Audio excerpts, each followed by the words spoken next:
praying for opportunities to preach is a good thing. It's a good thing. Okay? And ఆయన అవకాశం కోసం ప్రార్థిస్తున్నారు. కానీ గమనించాల్సిన విషయం ఏంటంటే ఆయన దేనికోసం ప్రార్థించట్లేదు అని తెలుసా? పౌల్ గారు, నేను కొందరు పాస్టర్స్ నా ఫ్రెండ్స్ వారిని విన్నాను. వాళ్ళు ఏమంటారంటే, నేను దేవుడితో ప్రార్థిస్తున్నాను నేను ఏం ప్రచారం చేయాలి అనేది. ఇంకా కొందరు వచ్చేసి ఈ నా ఫ్రెండ్స్ గారు బట్ టీవీ టీచర్స్, వాళ్ళు ఎలా చెప్తున్నారంటే, నేను ప్రార్థిస్తున్నాను, దేవుడే నాకు అప్పటికప్పుడు మెసేజ్ ఇలా చెప్పేస్తున్నారు అండ్ నేను అది చెప్తున్నాను. ఇప్పుడు అలా అవ్వకూడదు అని కూడా చెప్పట్లేదు. బట్ పౌల్ గారి ఫోకస్ ఎలా ఉందంటే, నాకు కొత్త మెసేజ్లు అవసరం లేదు, నాకు ఉండే మెసేజ్ క్లియర్గా చెప్పే అవకాశం కావాలి. ఫస్ట్ నాకు అవకాశం కావాలి, అండ్ రెండోది నాకు ఇవ్వబడిన మెసేజ్ క్లియర్గా మాట్లాడడం కోసం నాకు దేవుడు ఆశీర్షించాలి అనేసి అడుగుతున్నారు. That is his intention. I hope మీకు పాయింట్ అర్థం అవుతుంది. Yes, he wants to speak. He's not saying give me what I should speak, but help me speak what I speak clearly. ఈ కాలంలో చాలా మంది ప్రీచర్స్ క్లియర్ కాదండి. చాలా మందిలో ఎలాగంటే, నేను ఎవరిని హర్ట్ చేయకూడదు అనేటట్ట సిద్ధాంతం ప్రకారం చాలా మంది ప్రీచర్స్ ప్రీచింగ్ చేస్తున్నారు. ఇప్పుడు అఫ్కోర్స్ ప్రీచింగ్ పర్పస్ జనాల్ని హర్ట్ చేయడం అనేది కాదు, కానీ నిజం చెప్పేటప్పుడు వాళ్ళు హర్ట్ అవుతే అవ్వనియండి. మీరు నిజం చెప్తే ఆ నిజం వాళ్ళకి అర్థం అవుతే వాళ్ళు అఫెండ్ అవుతారు అని చెప్పే కారణం ఆ నిజాన్ని క్లియర్గా చెప్పకుండా ఉండడం అది తప్పండి. అండ్ అలా క్లియర్గా చెప్పడానికి కావాల్సిన జ్ఞానం, అలా క్లియర్గా చెప్పాల్సిన ఇది ధైర్యం కోసం దేవుడితో ప్రార్థించండి. అండ్ సంఘంలో మీరుంటే మీ పాస్టర్ల కోసం ఇది కూడా ప్రార్థించండి. దేవా, మా పాస్టర్కి బైబిల్ కరెక్ట్గా ప్రచారం చేసే ఆశీస్సులు ఇవ్వండి అండ్ కరెక్ట్గా చెప్పే ధైర్యం కూడా ఇవ్వండి. ఐ హోప్ మీకు పాయింట్ అర్థం అవుతుందండి. ఎస్, అండ్ ఇక్కడ ఒక సింపుల్ ఎగ్జాంపుల్ ఇవ్వాలనిపిస్తుంది. లైక్ నాకు ఒక ఫ్రెండ్ సుధీర్ ఒక వీడియో పంపించండి ఒక ఆయనది. ఇక్కడ వాళ్ళ పేరు ఇంపార్టెంట్ కాదు, కానీ ఒక తెలుగు ఛానల్ అది. దాంట్లో ఒక హిందూ ఇంటర్వ్యూయర్ ఉన్నారు and so called Christian pastors. ఇప్పుడు ఆ ఛానల్లో నేను 2 ఇంటర్వ్యూస్ చూశానండి. ఓకే, కానీ ఇద్దరికి ఈ హిందూ ఇంటర్వ్యూయర్ ఫస్ట్ క్వశ్చన్ ఏం అడుగుతారు తెలుసా? అని చెప్తారు, ఆ పాస్టర్ గారితో నమస్కారం అండి అని చెప్పిన తర్వాత ప్రేస్ ది లార్డ్ అంటారు. సో ఆ పాస్టర్ వాళ్ళు ప్రేస్ ది లార్డ్ అని రిప్లై చేస్తారు. ప్రేస్ ది లార్డ్ అండి, ప్రేస్ ది లార్డ్. దాని తర్వాత ఇంటర్వ్యూయర్ వచ్చి జై శ్రీరామ్ అంటారు. అయితే నేను 2 పాస్టర్ని చూశానని చెప్పాను కదా. ఒక పాస్టర్ వచ్చేసి జై శ్రీరామ్ అంటే ఆయన తిరిగి ఎలా జవాబు ఇచ్చారంటే జై శ్రీరామ్. ఆ ఇంటర్వ్యూర్ కూడా కొంచెం షాక్ అయ్యాడు. ఆ ఇంటర్వ్యూర్ వచ్చేసి, అంటే మీకు అలా జై శ్రీరామ్ చెప్పడానికి ఇబ్బంది ఏం లేదండి అని చెప్పేసి ఆ ఇంటర్వ్యూర్ అడిగాడు. అయితే ఆ అతి తెలివి, అన్ని అతి ఉండే, ఉట్టి నిజం మాత్రం లేకుండే, బాకీ అన్ని ఆ ప్రచారంలో చాలా అతిగా ఉండే.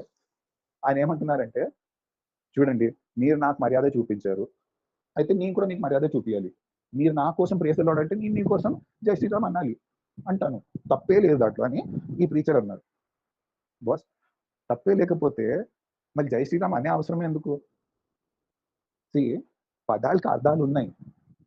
నువ్వు ప్రేస్ ది లార్డ్ అనేటప్పుడు you are saying praise the lord. If you're saying Jai Shriram, you're saying praise Ram.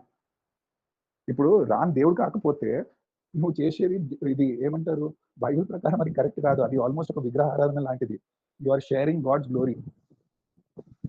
Second, please ఒకటి గుర్తుపెట్టుకోండి, ఇది ఏమంటారు, నువ్వు అక్కడ జనాలు అఫెండ్ అవ్వకూడదు అని చెప్పేలా మాట్లాడుతున్నావు, కానీ అక్కడ మెయిన్ పాయింట్ జనాలు అఫెండ్ అవుతారా కాదా అనేది కాదు, నువ్వు జనాలకి నిజం క్లియర్గా చెప్పగలుగుతావా లేదా అనేది ఉండాలి. ఐ హోప్ మీకు పాయింట్ అర్థం అవుతుందండి. అండ్ ఇలా ఒక ప్రీచర్ బిహేవ్ చేస్తే ఇంకొక ప్రీచర్ ఎలా ఉండేది తెలుసా? ఆయనతో వచ్చేసి ఈ హిందూ ఇంటర్వ్యూర్ వచ్చేసి ప్రేస్ ది లార్డ్, సో ఈ పాస్టర్ గారు ప్రేస్ ది లార్డ్ అని చెప్పారు. దాని తర్వాత మళ్ళీ ఒకసారి ప్రేస్ ది లార్డ్ అని హిందూ ఇంటర్వ్యూ అంటే ప్రేస్ ది లార్డ్ అని చెప్పారు.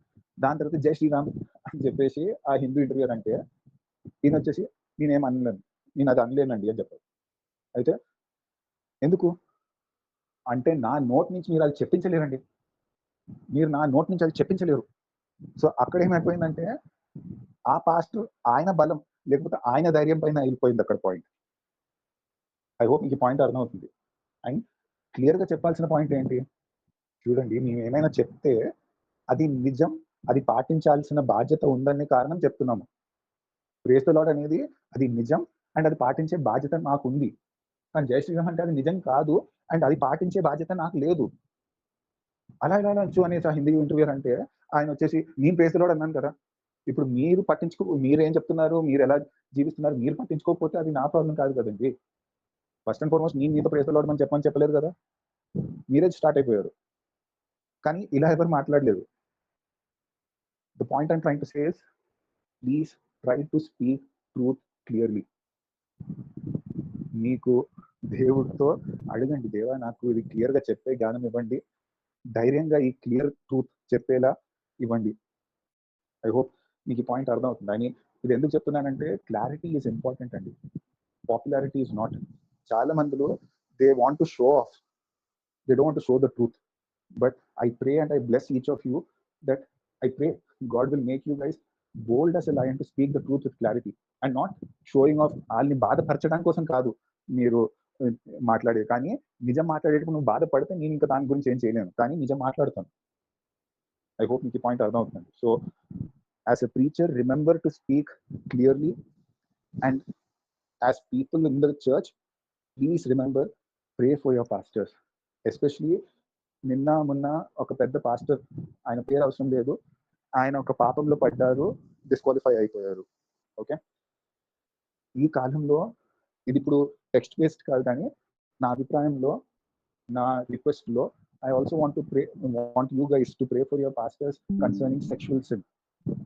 ఐ మీన్ ఒకడు పడిపోతే ఆడెప్పుడు రక్షణ పొందలేదా, ఆయన ఇది కాదు అది కాదు, కానీ ఆయన పడిపోతే అలాంటి ఒకటి గుర్తుపెట్టుకోండి, all the attacks which the devil wants to destroy that ministry should not happen. I hope మీకు పాయింట్ అర్థం అవుతుంది. And this is my request. I mean, pray for the protection of your pastor also, not only from persecution but also ఈ కాలంలో పాపం చూడడం చాలా easy, చూడకుండా ఉండడం కష్టం. So pray for yourself, pray for the people you love, and also pray for your pastors. Okay.